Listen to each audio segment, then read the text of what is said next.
Hello কলিজার আপু ও ভাইয়ারা, কেমন আছেন আপনারা সবাই? Welcome back to my new blog. আলহামদুলিল্লাহ, আপনাদের দোয়ায় এবং ভালোবাসায় আমিও খুব ভালো আছি। চলে আসলাম আজকে আমার ইলিশ মাছের রেসিপি নিয়ে। আমি ইলিশ মাছ ভুনা করব, সেটাই আপনাদেরকে দেখাবো কী করে আমি ইলিশ মাছটা ভুনা করছি।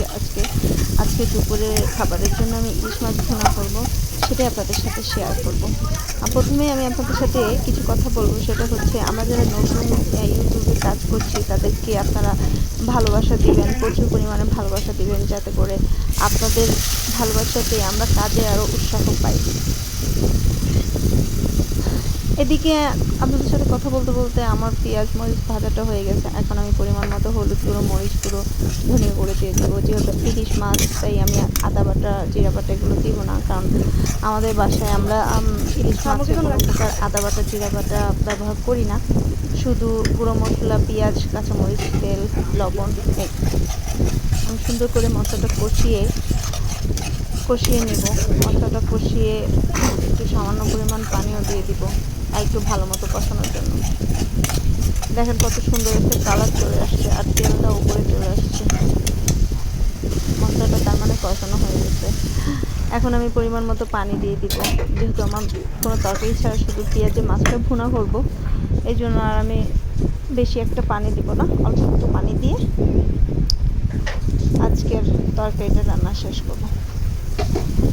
যারা আমার ভিডিওটি দেখেন তারা অবশ্যই আমাকে সাপোর্ট করবেন, আমাকে ভালোবাসা দিয়ে যাবেন।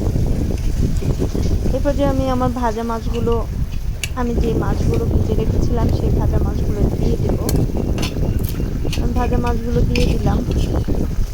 ভাজা মাছগুলো দেওয়ার পরে আমি ঢাকনা দিয়ে দিব। ঢাকনা দিয়ে কিছুক্ষণ জাল করব।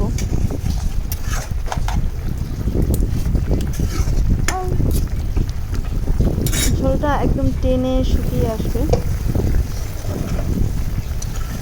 তখনই নামিয়ে নেব।